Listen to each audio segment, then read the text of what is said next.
Xaver, thanks so much for taking the time to speak with us. Lovely to meet you. No problem. And Pleasure. congratulations on a really vivid, immersive, unusual film. Hey, thanks. It's quite an experience to watch. Thank you. So Cool. Happy to hear that. maybe you could start just by introducing A Beautiful Night. What was the concept for this film? Where did you get the idea? And what did you want to say with it? Okay. Brief or I don't know. As long as you want to Okay, say. okay. Well, at the core of the film, there's my fear of death, my fear of dying. So that's where it started. It's been with me since a very long time. So it's about a young man who's my alter ego who meets death himself, and that's the story. He takes him before dies. He takes him out on a little trip through the night, and he says, "You have one last moment to live." But what the desire behind the whole world the film is set in, I think it's a fairy tale. The film is. The older I get, the more I grow up, the less exciting life seems. I think you get used to so many things, and you're rarely surprised. And I remember when you're a child, everything is magical, and anything is possible, and in both ways, things are scary and exciting, and there's a lot of wonder. And I wanted to recreate that feeling. I had a desire for that feeling. So the world of the film is trying to look for these places and moments where this wonder comes back to life. Yeah. And it's very visually distinct. It's quite a dark film, but Yeah. then with these sort of bright neon colours, empty spaces. We go into lots of like dark, Yeah. gritty, kind of marginal bits, like the arcade, where the peep show is, Yeah. etc. So, how important were the visuals to you, and how did you decide on this very specific aesthetic? Yeah, I mean, my background is I am used to do animated films with drawings, so I drew all my films myself with pen and paper, digitally, but in that sense. So in animation, you start on a blank white page. So everything you want to have in the film, you have to come up with it and draw it. And I think starting working on a live action film, I still had this approach in my head. I thought like, how does it look like? And I did not go to places and just put up the camera and shoot. I wanted it to look like I was used to create the whole thing. So that why, yeah, I have a visual background, and this also turned into quite a challenge. I'm not sure I will do it like this again because it eats up a lot of your time, which is quite rare on a set. And the neon light, I don't know. Again, looking for the mysterious, magical places in life. I think the night is the way more mysterious place compared to day. Institutions close, but different places open. Completely different people are out, and I think it's more adventurous. And the fun thing, not the fun, but the peculiar thing about night is it's completely dark, and people have to make light to see it. And I'm surprised how creative people are sometimes with bringing light to the darkness. And these are the places I was interested in. So it's colorful and fun and interesting light. Follow the fun was a big concept or motto for the film. Yeah. Do you take inspiration from any other particular directors' films, or from different genres? Yeah. I mean, I love the movies. Also loads of different genres.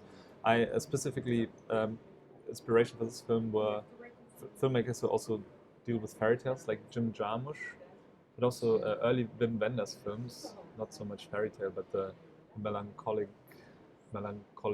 mixed with humor and outsiders. I like the films, and especially a short story book. The one short story book by Miranda July. What I like about her stories is how exaggerated everything is, and how the characters are archetypical and cliched, but still have a very, very human, simple, small problems in their core that are very touching. These were inspirations. For the visuals, I don't know. I think Gaspar Noé has a great cinematographer. I'm not so much a fan of the content of his films, but definitely his style. I think François Deby is the name. And Robbie Müller, the cinematographer, also a big fan of him. He also worked with Jim Jarmusch and Wim Wenders. Yeah. And kind of thinking of the concept as well, you could even maybe go back further, and there's almost this Faustian kind of concept going on of those old like morality plays, or thinking of the sort of like older influences. Do you think that that comes into it as well? I came studying and going to school. I came across with classics and art history, but I'm not a research person. But I think we share a subconscious, or all these symbols and archetypes. They're just living within everybody. I think they're quite, yeah, uh, they're around and within, and it's more following instincts. And I think I have no concept using symbols or characters, but I think from our um, mutual cultural background, we all rely on the same things. So it's really just intuition and instinct. Mm. And talk me through the cast. How did you decide on this? Obviously, the central guy, Noah, but Marco and Vanessa as well. Yeah. So how did you put these three together, and how did you work with them to kind of really get the tone and the kind of the visual impact that you wanted to have with Oh them? yeah, wow. So let's start with Noah, the main character, who's like the compass and the person we identify with as the audience, and he's driven by fear, and I think it's can be painful to see a person the film has this. I want the film to be entertaining and fun, and it can be really frustrating to see somebody suffering and being full of fear. So we were looking for an actor who can first of all play fear in a believable way, but also in a way where you can laugh, or not, you still like him, where you rather feel like hugging him instead of being like, come on, like this is difficult. So this is what we were looking for, and I think he did that really well. Then the death character, and that's an interesting character because he has to be scary and also believable as a guy who dominates another person with authority and energy, but also he had to be likable, of course, because he turns around. I think in the end has to be a likable, lovable character even. And I'm just so happy. My casting director suggested Marko Mandic, who's a famous theater actor in Slovenia. I hadn't heard of him, and he blew me away in the casting. And he's full of fun and love, and he's one of the nicest persons I've ever met. But he enjoys acting so much. I think he's also doing it with so much fun and ease that he has access to all the human everything, like the darkness and the light. And he's the sweetest guy. He knew the name of every person on the set, and he had a lot of energy, and without him we probably would not even have completed the film. He was the driving force behind this film. And Vanessa, for her it was important that she has she always says that her character is like a hard shell but a soft core. And I think that's also a quality people bring, and I think she's really good at switching from being warm and open to being distant and cold. And I think that's an acting quality of her, that she can, in a very skillful way, move through these ways of interacting with people. That's what I really liked about her. I also like her voice. That sounds like she has a lot of life experience, and but she does not look like it. There's an interesting contrast between the way she talks and the way she looks. Yeah. And I guess it's dealing with this massive theme of death, fear of death. Yeah. But on our way to kind of questioning, why we're here, what our purpose is. There's like lots of just really quirky, funny moments, a lot of dark humor. Thinking, like this bit where it's kind of like he says towards the end, of all the things that you can do to have fun, drinking, taking coke, laughing, crying, we haven't been kissing. What about and love can defeat death? So it's kind of, you go through these sort of funny moments, but then this seems to be like actually asking some big questions there. Like, so getting that balance view, is that important? Well, I think if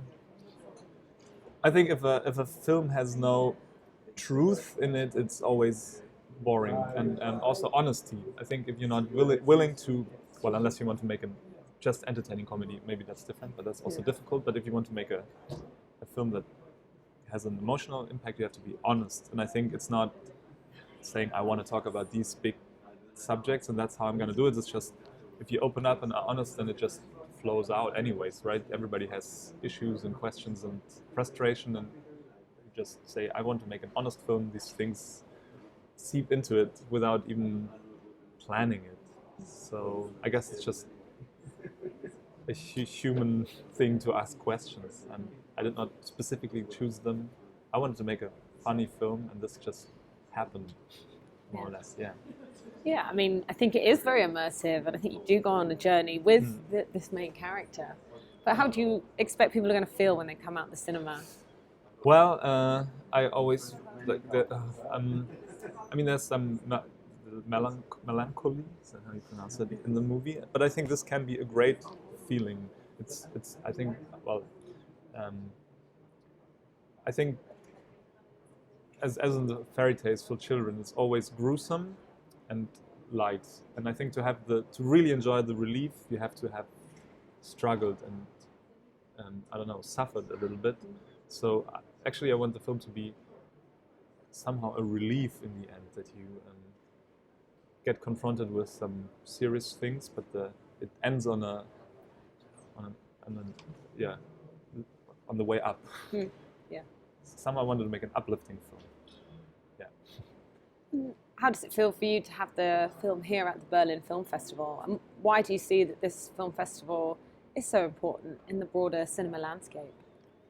I mean, I'm very happy. Obviously, I've studied in Berlin. I've been living here since a couple of years, and I've visited the festival.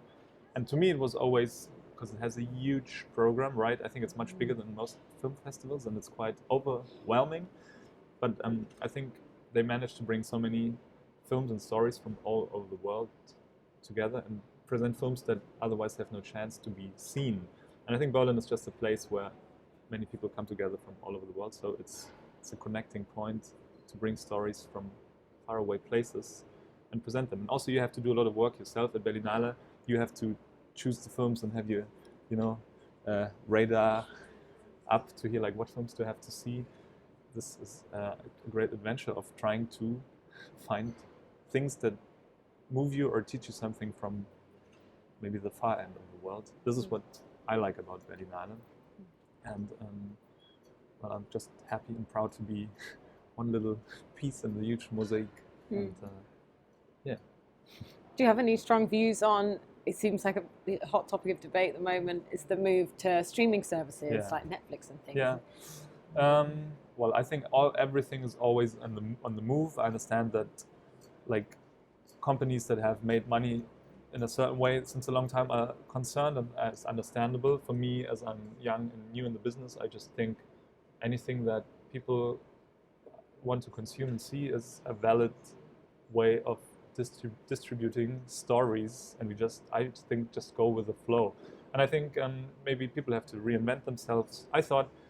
Two things I thought which are interesting to me is why are we not watching TV series in the cinema? Why are cinemas not offering, tonight we're showing the first 3 episodes of whatever, Stranger Things, and people meet up, and I think people would do that, because I see the bars, they're full, the cinemas are quite full, but it's depending on the program also, but I think people want to interact and hang out together, and I think that could work. And also what I thought is, why are films always 90 minutes? I would like to make a film maybe that's only 50 minutes. And I think on the internet that is consumable and can be sold. So I think there's also a lot of new possibilities, and I think just have to lose their old-fashioned conservative way of thinking and adapt. And I think some people might lose and others might win, and that's how it always is.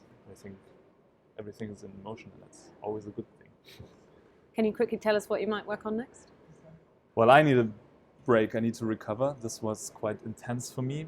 Looking back at the film, I realized that it's not only about death and loneliness, but also about maybe in sexual identification, with the main character being a young man meeting a super macho alpha male, very dominant, and a sex worker, and he has to try to be himself within that. And instead of following the macho man to become a macho, or I don't know, he's not looking for nudity, but looking for intimacy. So he has to kind of define himself as a young man.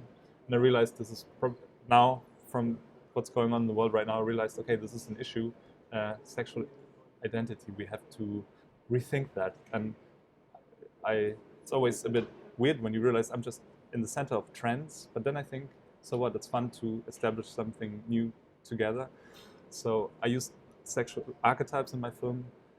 It's like a starting point for my storytelling development maybe, and I would like to rethink that and find new male and female characters to, that approach in a completely different way maybe. So sexual identity is something I'm, like many people, I'm super interested, because I've learned all we know is, it's not the only truth. There's so many ways to have a relationship, and